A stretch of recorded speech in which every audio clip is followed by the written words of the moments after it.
Hello everybody. Today we're going to pick up where we left off last time when we introduced you to three men named John. Scottish photographer and portrait painter John Horsburgh of Edinburgh and two of his Dunedin clients. Judge John Bathgate, who presumably had his portrait taken and painted by Horsburgh while lecturing in Scotland in 1880, and pioneer educationalist John Hislop, who had his portrait done by Horsburgh while on a similar visit to deliver lectures in the land of his birth in 1882. Now you may remember me telling you that Bathgate's main lecture that he delivered during his 1880 visit was turned into a book that was published by his old friend and former Lord Provost of Edinburgh, William Chambers. Chambers quoted Bathgate and commented on his observations in his own publication, Chambers' Journal, and this apparently resulted in Bathgate receiving 600 letters inquiring about emigration to New Zealand. And more importantly, William Chambers is the person we have to thank for having first suggested that the capital of the Otago settlement be named Dunedin rather than New Edinburgh as originally planned. And in recognition of that fact, John Bathgate initiated the idea that Chambers have his portrait painted and presented to the Dunedin City Council. John Hislop, on his later visit to Edinburgh, popped in to see Dr. Chambers on several occasions. Whereupon Chambers informed Hislop that he was now ready to present his portrait to the citizens of Dunedin and entrusted Hislop with handing it over on his behalf. Chambers' portrait by John Horsburgh was based on an earlier photograph by Edinburgh photographer Peter Devine, showing Chambers wearing his official robes as Lord Provost of Edinburgh, the office he'd held between 1865 and 1869. Both Chambers and Hislop's portraits went on display at Horsburgh's studio in early 1883, before being dispatched for New Zealand. Chambers' portrait was then presented by Hislop on Chambers' behalf on the 3rd of April 1883 and continues to hang in Dunedin's municipal chambers today. 1883 was the same year that John Reid, owner of the largest farm in North Otago, and his wife Agnes headed off to England in an attempt to improve Agnes's health.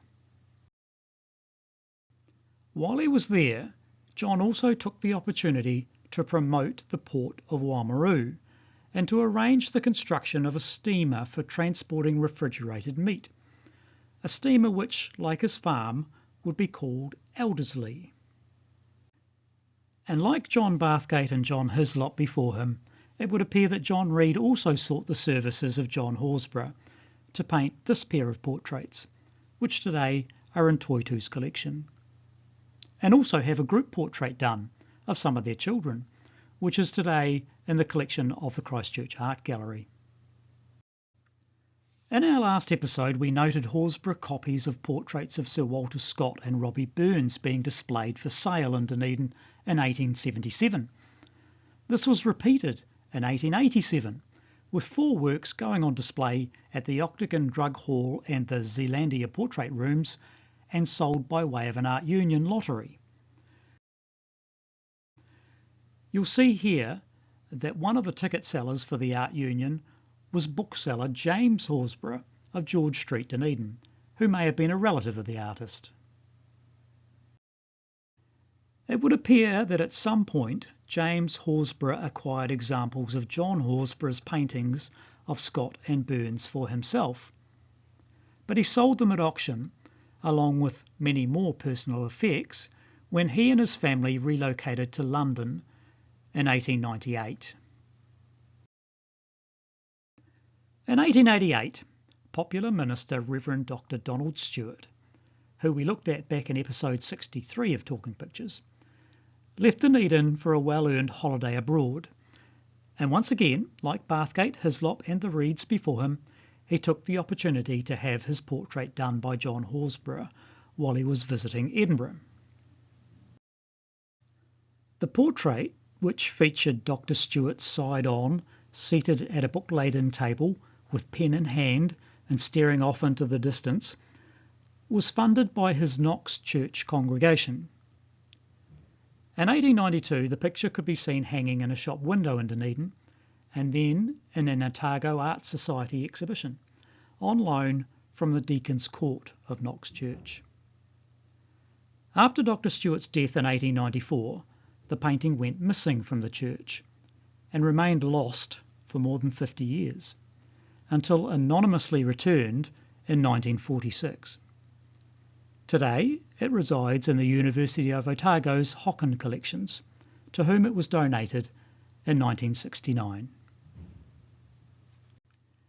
In 1889, J. Horsburgh, photographer and portrait painter, became J. Horsburgh and Son, when John Alfred Horsburgh, who had acted as his father's assistant for 11 years, became a partner in the business. In 1898, John Horsburgh Sr. retired from the business, thus allowing John A. Horsburgh to operate on his own account. But despite his retirement, in inverted commas, John Horsburgh Sr. appears to have continued to offer his services as a portrait painter into the 1920s, before passing away in 1924. As evidenced by this portrait of Dunedin businessman John Ross, or Sir John Ross as he would become in 1922, which was painted by John Horsburgh in 1916. We'll leave it there for today.